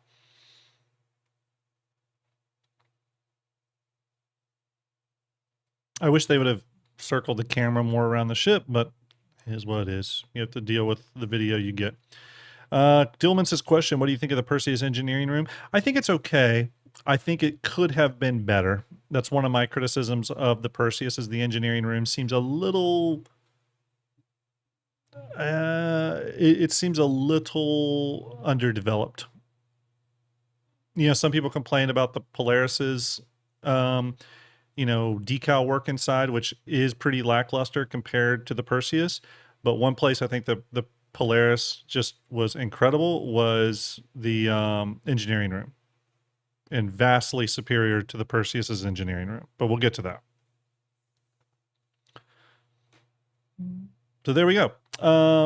Let's go ahead and do the Perseus interior now. Again, we have the big central elevator there that can take like an Ursa or some ground vehicle like that, and I think it has a personnel hangar, or sorry, a personnel elevator as well. After this, by the way, we will look at the Gak Railin. Okay, so we're taking the personnel elevator up. You can see the underneath dual size 8 there. Coming up, very reminiscent of the Polaris here. We come to a big door that opens right into the cargo bay. Once we're in the cargo bay, you can see they did make one change here. Originally, there was a sort of a trestle walkway that went across the center of the cargo area. They have removed that and opted for a walk around. One reason that's better is it may allow you to get taller vehicles up in that elevator, possibly even the Nova.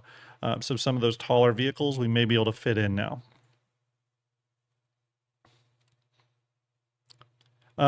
One thing you will notice, though, is that there is decaling throughout this ship, something I desperately hope comes to the Polaris. If there's one question I could ask, it would be to ask when they're prioritizing that. I really think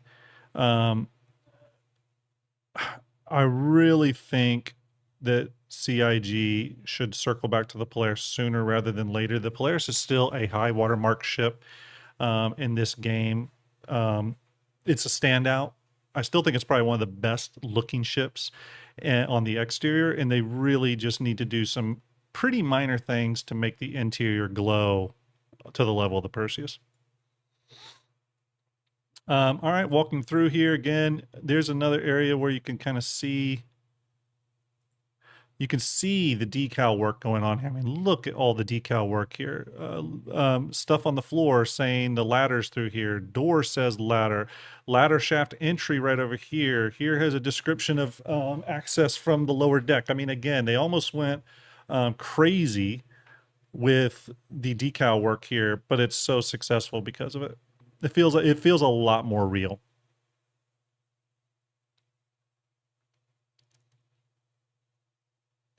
But what I hope is CIG tries to maintain consistency with that, right? And bring that same stuff to all the RSI large ships. I want that kind of stuff in all the Drake ships. Okay, I don't want there to be just one ship that has all this decal work. I really hope that CIG has some earmarks for consistency across all the ships with the level of navigation text throughout the ship. Okay, and component entry here, one of the coolers. We're still in that main cargo area there. I'm going to circle back real quick here again. We can see mess hall, can see access to, those were escape pods. Okay, back into the cargo area. Additional little cubby holes for engineering stuff.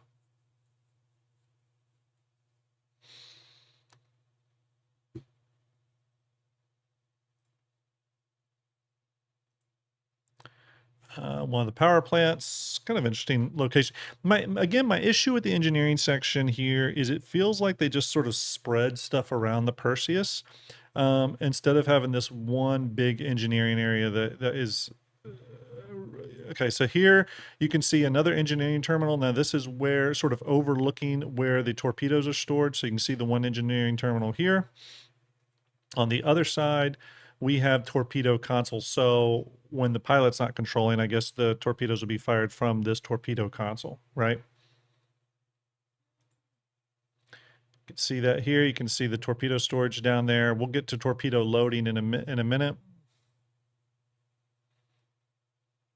Yeah, spreading, oh, you can see the animation there, which is pretty cool. You can see that animation loading there for the torpedoes. That's really nice. I mean, even the damn loaders have decals on them. They went crazy here, but I love it. I would love them to do more of that.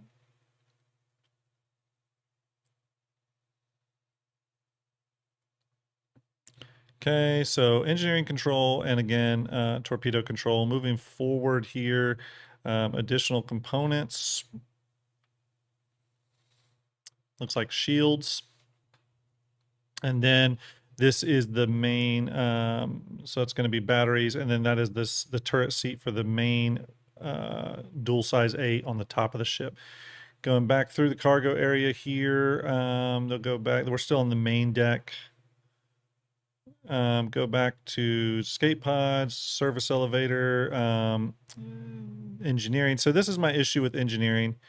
Engineering is essentially a room with components.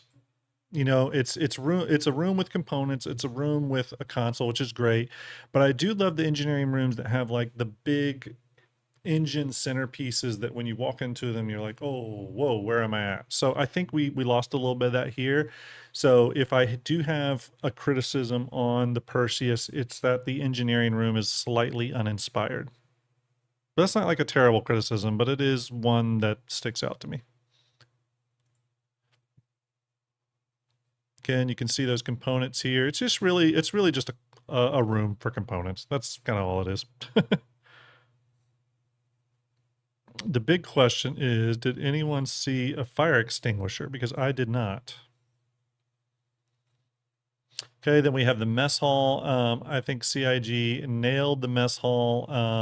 It looks incredible. I love the color breakups and stuff they did throughout here. I would love some of this brought into the Polaris as well, because it looks really, really good. I love the little windows, little seating areas. The tables look great. It feels like a nice communal space. Yeah, they did a great job here, bringing a little bit of that plant life in too to just sort of warm it up. Looks like those are a place to store things, like a storage wall. Oh, like the pool. Those are the pool sticks on the wall. That's pretty cool. Someone says the Perseus stole the Polaris pool table. That is true. That is true. The Polaris was supposed to have a pool table. So yeah, that's the mess hall, kind of the communal mess hall area. And then we have the crew quarters. I dig this. This is obviously a lot more, you know, utilitarian, I guess if you could call it that, than the Polaris's cabins, where the Polaris had sort of individual, not individual, but rooms where people could solo off in, which I think is appropriate for a ship of that size for the Polaris.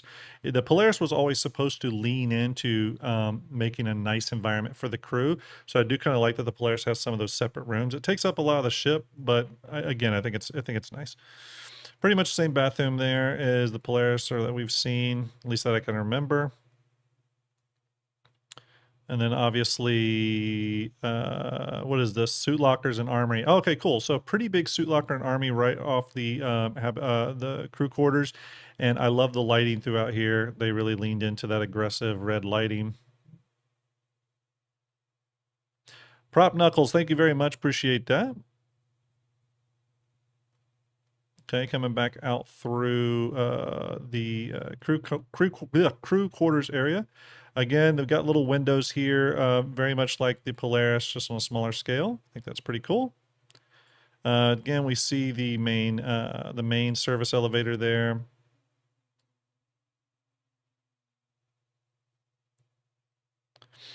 So he's now going to the upper deck. Now the upper deck is where the bridge and other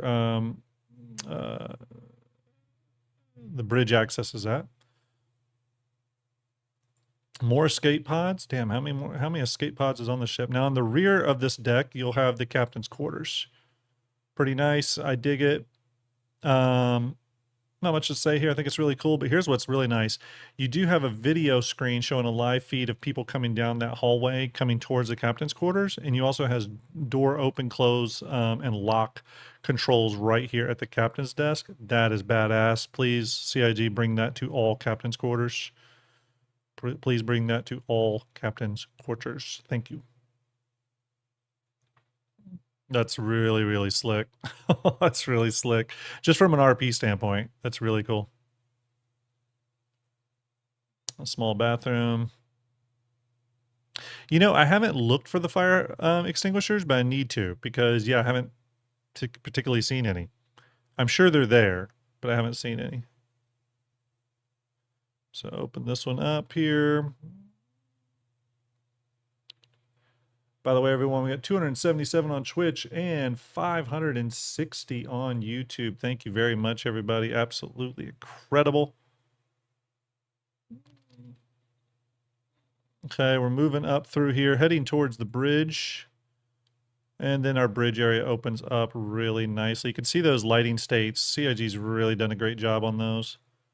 That's what the Drake ships need. I'm wondering if they had the lights turned off in the Clipper. And maybe that's why it's so dark. Again, weapons lockers on the bridge area. Pretty cool little feature to have, I think, for protection, which is great. There's a fire extinguisher there. I know someone in chat said they've seen a few. Clipper's lights are on. Oh, God, it's too dark. They need to brighten it up. Bridge area looks nice. Again, looks like they did go with that center seat that's on the rails. That is very unlike other RSI ships, so that is kind of something new they're adding to the RSI design, you know, aesthetic. Seats that are on rails, which does open up a bit of bridge layout options for them. Exterior of the ship looks great. I mean, I don't know what all you can say about it. I think they did a fantastic job. What is all your thoughts about the Perseus in chat? Sound off. Does it live up to the hype? Does it check off all those boxes you were hoping the Perseus would check off? Because it's an expensive ship. The ship is $675. Chat, correct me if I'm wrong. $675. It is going to go up in price when it releases. I'm thinking this is going to be $750, something like that. It's a very expensive ship. This ship needs to live up to things. Again, it's a big reason why I want CIG to go back and address the internal design of the Polaris. Not layout, just decal work. Hopefully CIG addresses that IAE. I would really like that on RSI Day. Maybe they'll say something about it. I know they've kind of mentioned it a little bit in the past, but it would be great to hear more about it. 1 second, everyone.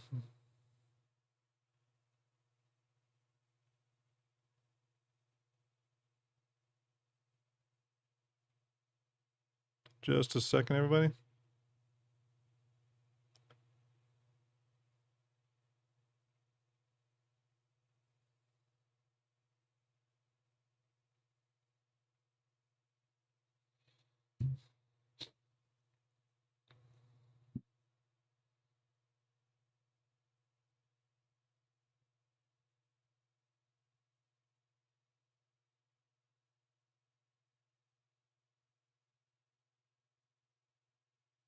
Just a second, everyone. Responding to a message.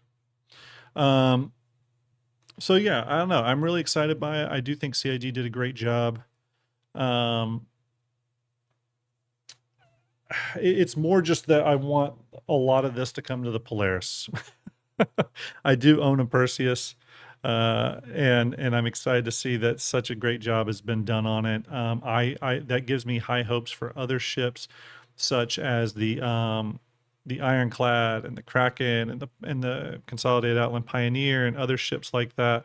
I hope they get the same love and attention that the Perseus has gotten, because it's very, very clear that CIG has put an absolutely incredible amount of care and thought into the interior layout, the color breakups, the decal work, and all that stuff. Yep. Sorry, everyone, getting a few messages here from work. But yeah, so I am very excited. I mean, again, even ships that, I mean, I do like the Perseus. It's a ship I've been really thinking a lot about. I'm glad I own one, but it's not like my favorite ship, right? But I still love when I see CIG do such a great job on ships like this, because it means that ships I really do care about are going to get that same love and attention, right? And I think that's fantastic, right? We all want that. We all want our ships to be great. When you're spending that much money, it should be great, right? Okay. We'll come back to some of this. Again, I think CIG's done a fantastic job with this. The videos are spreading around already. You're going to be able to catch those everywhere. There's our big gun firing. No big surprise there. It is a dual size 8 now. It does still have the topside airlock rocket band. Yep, it has a topside airlock on the port side of the bridge area. I can confirm that there's not an airlock on the starboard side. It's only port side, which makes sense. You can see the big Medusa cannon there. Remember, we talked about that previously. This is the RSI size 8 Medusa cannon. It is bespoke. Yeah, it's really, really cool. I love what they've done with it. I love what they've done with this ship. All right, we are going to now talk about the next ship, the Gak Railin. Okay. Let me open up something in 3D here, because we are going to look at things in 3D. How many people are excited for the Railen? Do we have any Railen fans? Sound off in chat if you are a Railen fan. Okay. Now, this is something that I haven't seen a lot of people cover. I was excited to see the Railen Hollow model. I asked VMXEO to take a look, and he pulled and he said, you know, the Hollow model hasn't changed much, but there is a new model for the Railen in game. Maybe it will be in the Hollow model now, but regardless, we're going to take a look at it, because there are some significant changes to the ship that I think you'll all want to know. So real quick here, though, let's go back to this Railen transmission website here. You'll see when the ship transforms here in a second. It's got these small little thrusters mounted to the big nacelles. I want you to remember those. I also want you to, of course, remember the very famous, controversial triangular boxes all on the rear, okay? So remember all that, because we're going to take a look at those areas specifically, okay? Including a few other things, okay? So here's what we're going to do. We're going to switch over to Stand by, everyone. We're going to switch over to 3D. I just got to get my windows up. Bear with me. Got a lot of windows right now. Where is it? Okay, here we go. Okay, we're switching over to 3D. Now, it says here, question, will the Zeus ES Best in Show paint work on the CL? Probably not. Probably not. Okay, here is the Railen we all know and love. It's got the triangular cargo boxes on the rear. It's got those thrusters here connected to the main nacelles, right? There it is. These cargo boxes back here, by the way, you can kind of see how this works. Let me pull this down. Those are just the cardboard, or those are the storage boxes, and these are the actual cargo containers, I think, that they were going for. But anyways, there's the ship, okay? Now, let's look at where they've taken the ship. Okay, let's take a look at the new Railen. With the new Railen, there's been some significant changes. You can see some of those changes in the rear, obviously, and changes to those thrusters hanging off the main nacelles, okay? So I'm going to turn off the old one for a second so we can focus on the new one. So first off, they built the thrusters in, and you can see the thrusters here now. They've built the thrusters into the nacelles, so that is the thruster element there. It's literally called large thruster. So you can see that here. That's going to be the thruster. So those are built into the nacelles now, okay? They have started adding decal work and stuff to the Railen. You can see some of the decal work there. There's some alien writing over here, which is kind of interesting. Obviously a big change to the rear. Let's turn off our lighting for a minute here so we can see a little better. So obviously a major change to the rear of the ship. So let's look at what we've got. What they've done is they've kind of put this large box section here on the back of the ship, okay? And they put an airlock door on the rear, okay? So there's an airlock door on the rear. The ship is going to be able to either dock from the rear or maybe ship-to-ship dock, I don't know.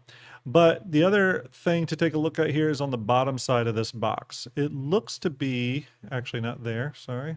Hold on a minute. Hold on a minute. To me, it looks like this section of the ship, and I could be wrong here.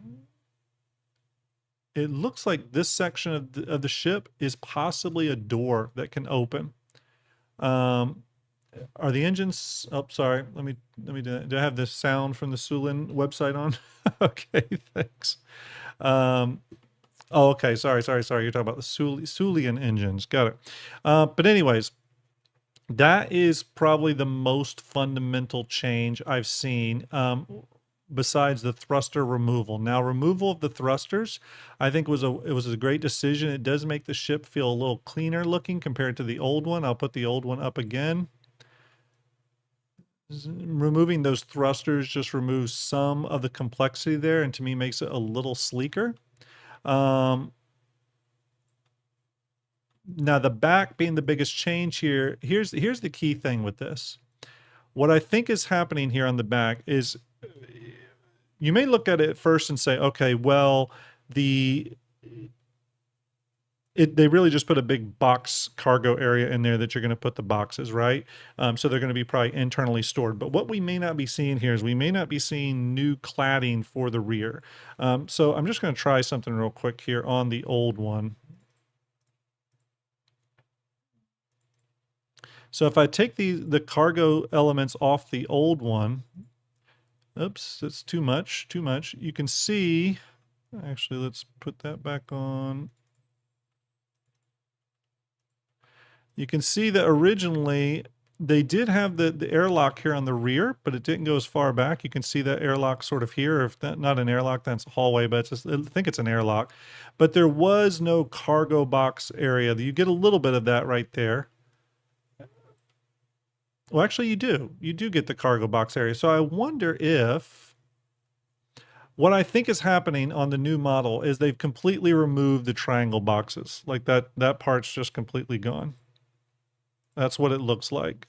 I'm kind of expecting this a little bit with you here for the first time, everybody. I've looked at it, but I think what we're seeing here is CIG completely removing those boxes and possibly coming up with a new storage mechanism here on the back. Now, I'll be totally honest with you, that new storage mechanism, I personally feel is going to be internal.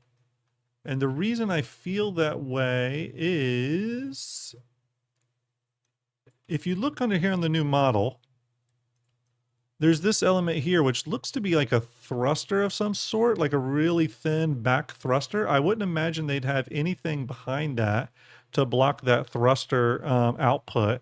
So I would think that cargo needs to either stay on the sides or possibly internal, like if this back opened up and all the cargo went internal. Yeah, they did say that the cargo is gone all to standard cargo containers, but then you have to wonder, okay, does that mean it stacks on the outside as standard cargo? Or is it going to be a like a sort of a new lattice system that holds just square boxes? Or is all of it going to be held internal so that it stays very sleek and stuff? Now, personally, I think it may go all internal now. I'm starting to think it could go all internal, especially with them removing the thrusters on sort of the on the large nacelles or arms or whatever you want to call those. By removing those thrusters, I wonder if the idea is that they're trying to make the Railen a little bit more sleek, right? A little less clumsy. There was a, let me go back to the Railen really quick here. I wanted to pull one thing up. Where was it?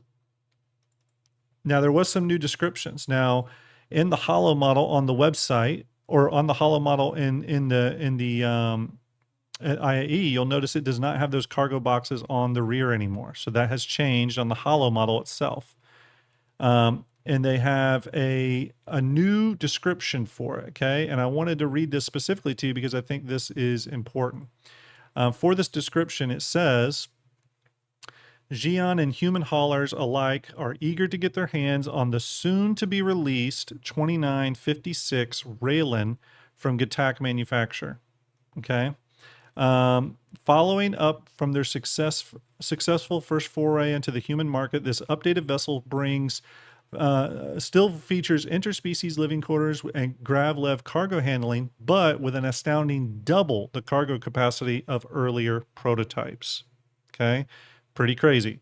Now, here's an additional write-up. I'm going to go to it. This is the updated description for the Railen. Says Xi'an and human haulers alike are eager to get their hands on the soon-to-be-released 2956 Railen from Gak manufacturer. Again, coming out next year.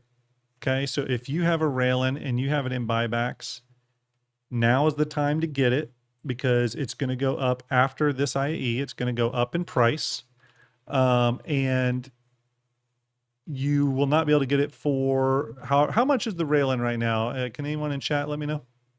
How much is the current Railen?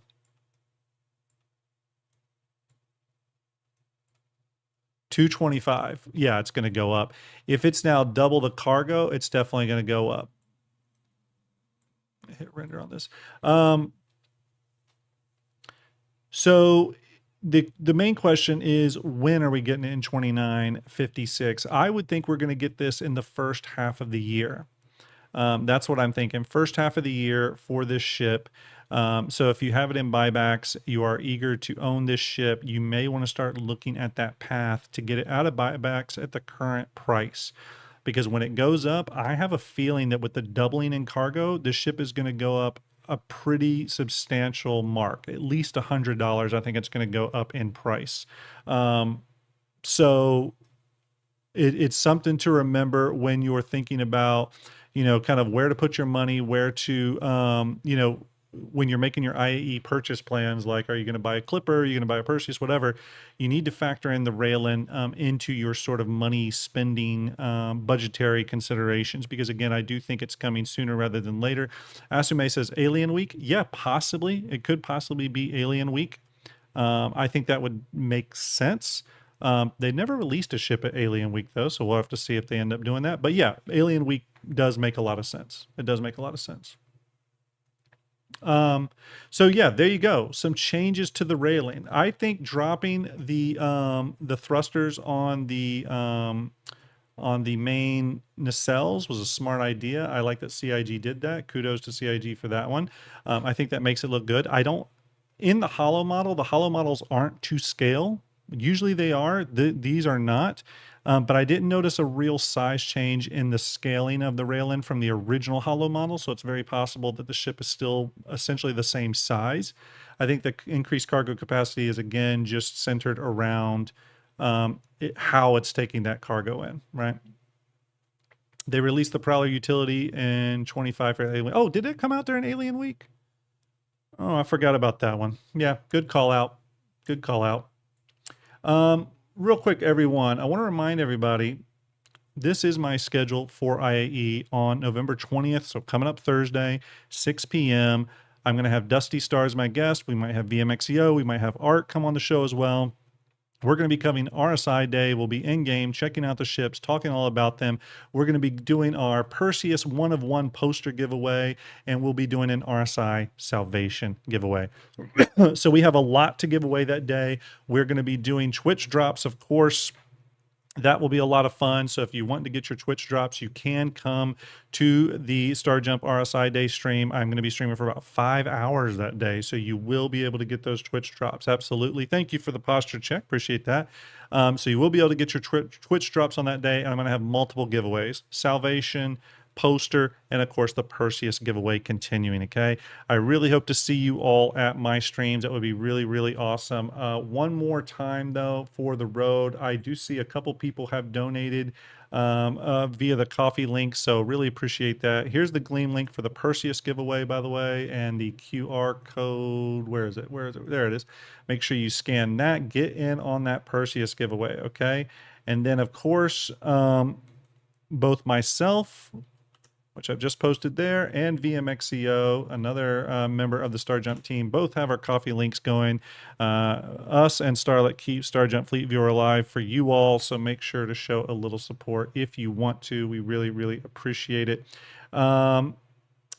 That's pretty much it for today, everybody. Obviously, a lot of stuff going on. It's hard. We're getting into that stage where it's almost like hard to keep up with all the, with all the stuff coming out. It's an exciting time. Hopefully, you all are excited. And, we're just going to cover it the best we can. I am traveling during IAE, but my wife has been awesome enough to be okay with me streaming during the event. So we're still going to cover things. It's all going to be good. And I'm hopefully going to get as much information out to you all as I can. Okay. All right. So real quick here, who are we going to raid? I want to send a little STARJUMP love to someone, and we're going to do it to, you know what? We're going to send it over to, I know who we're going to raid. By the way, YouTube community, you killed it today. My God, incredible amount of people showing up today. I love you all. Appreciate that support. Thank you for the follows and the subscriptions. Really, really do. Those of you on Twitch, you really came out today too in a huge way, getting those numbers up so that we can qualify for partner. Again, I really appreciate it. Seriously, I hope you all enjoy it. I do too. I know these streams are a little bit all over the place sometimes, but I love sitting with you, chatting with you. I do hope to have the bot running soon for questions so that I can cover questions a little better. Please, everyone, I know there's going to be a lot of people streaming on Thursday, but please stop by my stream. We're going to cover it. I'm going to have lots of guests on. It's going to be a lot of fun. We're going to break ships down like no one else does, and hope to see you there. Okay. Today, if you're over on Twitch, I'm going to send you over to Meyer. I'm going to send you over there, give him some STARJUMP love. For the rest of you, show up Thursday, get in on the giveaway. He's going to have a lot of stuff to give away on Thursday. Okay, everyone, have a great rest of your day. Salute. Thank you again.